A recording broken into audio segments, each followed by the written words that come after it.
নমস্কার বন্ধুরা, আশা করি আপনারা সবাই খুব ভালো আছেন আর আপনাদের আশীর্বাদে আমাদের দিনগুলো বেশ ভালোই কাটছে। আজ রবিবার, সকাল সকাল কোনো কাজে তাড়া নেই, একটু লেটেই আমরা সবাই মিলে উঠেছি। তারপর পাকুমের বাবা পড়তে বসেছে, আর ওর বাবাকে পড়তে বসে দেখে মেয়েও চলে গেছে বাবার বইগুলো নিয়ে টানা হাজরা করতে। তাই ওকে আপাতত ওর বাবার কাছে রেখে এসেছি। এসে আমি স্নান সেরে পুজো করে নিচে এসে দেখলাম যে মামনির মোটামুটি অনেক কাজই এগিয়ে গেছে। আসলে আজ তো রাধা অষ্টমী, মামনি একটু পিসিমণির বাড়ি যাবে, তাই যতটা সম্ভব কাজ এগিয়ে দিয়েছে। আর এই যে আমাদের মিক্সির জারে যে চালের গুঁড়িটা দেখলেন, ওটা না কেমন একটা ভুয়ো ধরা হয়ে গেছে। আসলে 2-3 দিন হয়ে গেছে তো। ওপরে বসে বসে চিকেনের গন্ধটা পাচ্ছিলাম, তারপর মিটসেপ খুলে দেখলাম যে মামনির চিকেনটা সত্যিই রান্না হয়ে গেছে। তাই সকালে অন্য কিছু আর খাওয়ার ইচ্ছে হলো না ওটাকে দেখে, আর লোভ না সামলাতে পেরে অল্প একটু ঠান্ডা ভাত, 1 পিস চিকেন, আলু আর ঝোল দিয়ে খেয়ে নিয়েছি। তারপর পাকুমের জল খাবারটা বানাবো, ওকে 2 দিন তো চেষ্টা করছি একটু অন্য অন্য খাবার দিতে। তাই মামনি কয়েকটা সবজি কেটে দিয়েছে, ভালো করে এই চপারটাতে চপ করে নেব। তারপরেই এর মধ্যে দিয়ে দেবো একটু ওটস, বেশি দেবো না, মামনিকে জিজ্ঞাসা করে 3 চামচ মতো ওটস দিলাম। তারপর এটা আরেকবার চপ করে নেব।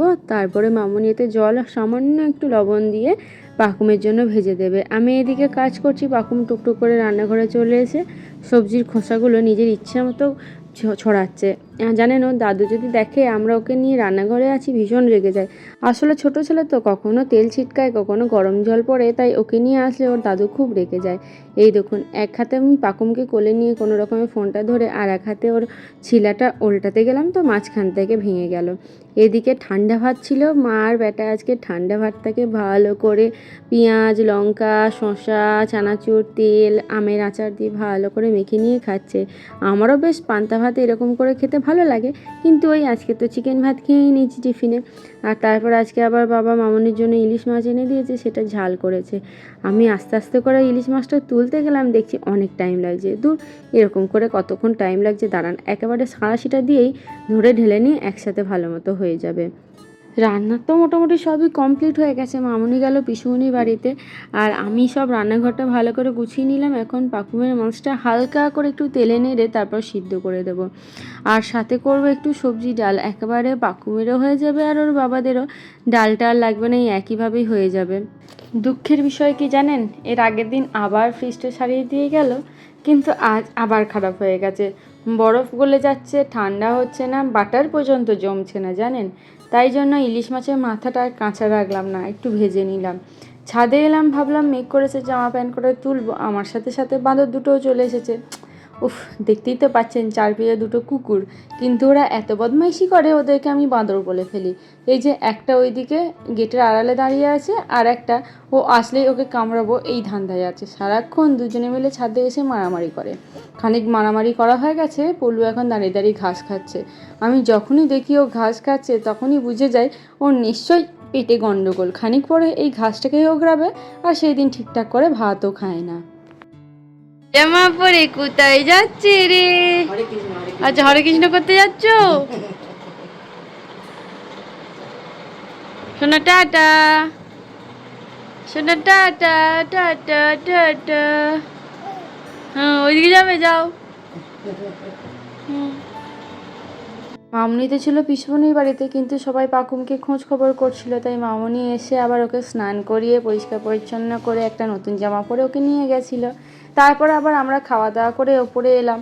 ও মা জানেন, কাল রাত থেকে আমি এসির রিমোটটা খুঁজে পাচ্ছিলাম না। খেয়ে এসে আবার খোঁজ শেষে অনেক খোঁজাখুঁজি করে এই তোষকের 3 ভাঁজ তলায় দেখছি এসির রিমোটটা ঢুকে গেছে কীভাবে।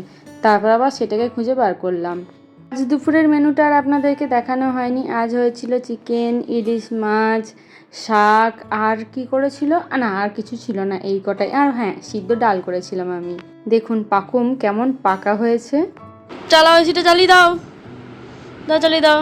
হ্যাঁ, দাও চালিয়ে দাও, চালিয়ে দাও, এসি চালিয়ে দাও।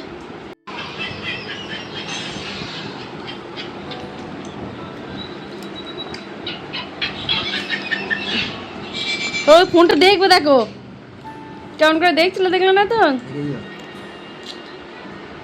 জানেন দুপুরবেলায় ঘন্টুকে স্নান করাচ্ছিলাম তখন না হঠাৎ করে ভীষণ কান্নার আওয়াজ পাচ্ছিলাম। তারপরে ওরে বাবা সোনা মা এরকম করে কেউ বলছিল। আমি তো ভাবলাম বোধহয় ওই বাড়িতে পাকুম পড়ে টরে গেছে, ভীষণ কান্নাকাটি করতে করতে আসছে। আমার তো ভয়ে হাত পা কাঁপতে শুরু করে গেছে। সঙ্গে সঙ্গে বাথরুম থেকে বেরিয়ে গিয়ে দেখি পাকুমকে ওর জেঠিমা দিতে এসেছে। আসলে এখনও আমাদের ছাড়া অন্য কারোর কোলেই যেতে চায় না। যেহেতু ওর জেঠিমা ওকে নিয়ে এসেছে, ব্যাস ওই জন্য অত জোর জোরে কাঁদছিল। আর আমার তারপর থেকে অনেকক্ষণ পর্যন্ত ভয়ে হাত পা কেঁপেছে। এই দেখুন সন্ধেবেলায় পাকুমকে রেডি করে নিয়ে চলে এসেছি আর একটা কাকিমণির বাড়িতে, মানে ওই যে নীল দাদের বাড়িতে। সেখানে গিয়েও সেম, অন্য কারোর কোলে কিছুতেই যেতে চাইছিল না। তারপরে ওখানে খানিকক্ষণ গল্প করে পিসিমণির বাড়িতে এলাম, এই যে প্রণাম করে এখন বাড়ি যাব। যাই, ফ্রিজের তো সব কিছুই খারাপ হয়ে বসে আছে, যে তরকারিপত্রগুলো থেকে গেছে, তারপর পিসিমণি যে প্রসাদগুলো দিয়েছে, দেখি সেগুলো একটু ভালো করে গরম করে ফুটিয়ে রেখে দিই, না হলে তো আবার সব নষ্ট হয়ে যাবে। তাহলে বন্ধুরা ভিডিওটা এইটুকুই থাক। ভালো লাগলে একটু কমেন্টে জানাবেন, সাথে একটা লাইকও করে দিন।